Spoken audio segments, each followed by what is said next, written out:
আমার যখন 16 বছর তখন আমার বিয়ে হয়ে যায়। বিয়ের পরের দিনে জানতে পারি আমার যার সাথে বিয়ে হয়েছে তার বড় ভাইয়ের বউয়ের সাথে তার সম্পর্ক। আমি ছিলাম দেখতে শুনতে সুন্দর এবং লম্বা ছিলাম, সেই জন্য আমার বিয়ের জন্য প্রচুর আসতো। তো আমার অল্প বয়সেই আমার বিয়ে হয়ে যায়। আর আমাকে যার সাথে বিয়ে দেয় তার কোনো খোঁজ খবর না নিয়ে একদিনের মধ্যেই আমাদের বিয়েটা হয়ে যায়। আমাকে একটা অনুষ্ঠানে দেখা মাত্রই ওই লোকটা পছন্দ করে ফেলে এবং আমাদের পরের দিনই বিয়ে হয়ে যায়। আমাদের পরিবারের লোকজন সবাই তেমন একটা তার সম্পর্কে জানতো না, কারণ সেই ছিল ছোট কাল থেকেই প্রবাসী, সেই জন্য তার সম্পর্কে কেউ তেমন একটা কোনো কিছুই জানতো না। তার সাথে বিয়ে হয়েছে সে আমাদের পরিবারের একজন আত্মীয় ছিল। যাই হোক, আমাদের বিয়েটা কিন্তু হয় ঘরোয়া ভাবে।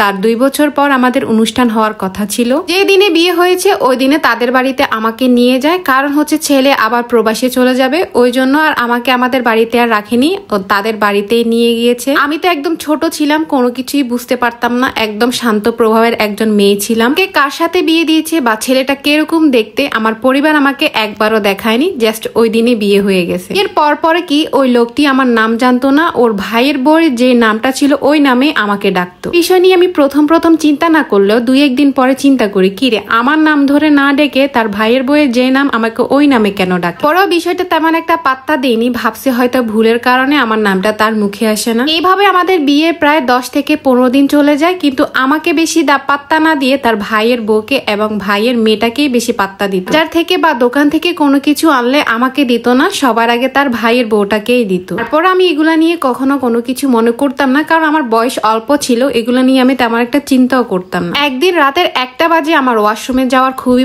দরকার ছিল। তো আমি ওয়াশরুমে যাওয়ার সময় দেখতেছি যে ঘরের ওয়াশরুম ছিল 2টা, আর 2টা ছিল আলাদা করে মাঝখানে। ওয়াশরুম 2টার ওই পাশে আর এই পাশ হচ্ছে আমার রুম, আর ওই পাশে হচ্ছে তার ভাইয়ের বউয়ের রুম। আমি ওয়াশরুমে যাওয়ার পথে দেখতেছি তাদের দুজনের কিন্তু ওদের রুম থেকে কথা আসতেছে। আস্তে আস্তে গিয়ে দেখতেছি যে তাদের নাজেহাল অবস্থা, সেটা আর মুখে নাই বললাম। এরপর হচ্ছে আমি এসে আমার মাকে ফোন দিয়ে বললাম। আমার মাকে বলার পরও তারপরে কোনো লাভ হলো না, কারণ হচ্ছে আমার বাবা ছিল না। আমি বড় হয়েছি ছোটবেলা থেকে নানার বাড়িতে, সেই জন্য আমার মাকে বলার পরেও আমার মা আমাকে মিথ্যা কথা একটা বলে সান্ত্বনা দিল। তারপর যখন আমার নানার বাড়ি সবাইকে বলি, সবাই বলে কি করবি, তোর ভাগ্য খারাপ, মেনে নে, তোর বাবা নেই, এখন তোর কিছু হলে তোকে কে দেখবে, তা বাচ্চা নিয়ে নে দেখবে, তাহলে তোর প্রতি বেশি আকর্ষণ হয়ে যাবে। আমি বললাম যে তার ভাইয়ের বোর থেকে আমি বেশি সুন্দর, আমার দিকে এখন আকর্ষণ হচ্ছে না, বুঝি বাচ্চা হলে আমার প্রতি মনোযোগ বাড়বে। এখন আমার পরিবারের কেউ আমাকে সাপোর্ট করেনি, বলতেছে যে কিছু করার নেই, তোর ভাগ্য খারাপ, ধৈর্য ধরে থাক। যখন পরিবারের কেউ আমাকে সাপোর্ট করতেছিল না, আমার মনের অবস্থা খুবই খারাপ ছিল। করলাম এবার আমাকে নিজের জন্য কিছু করতে হবে। আর এখনো কি বা বয়স হয়েছে, এই বয়সে আমি কেন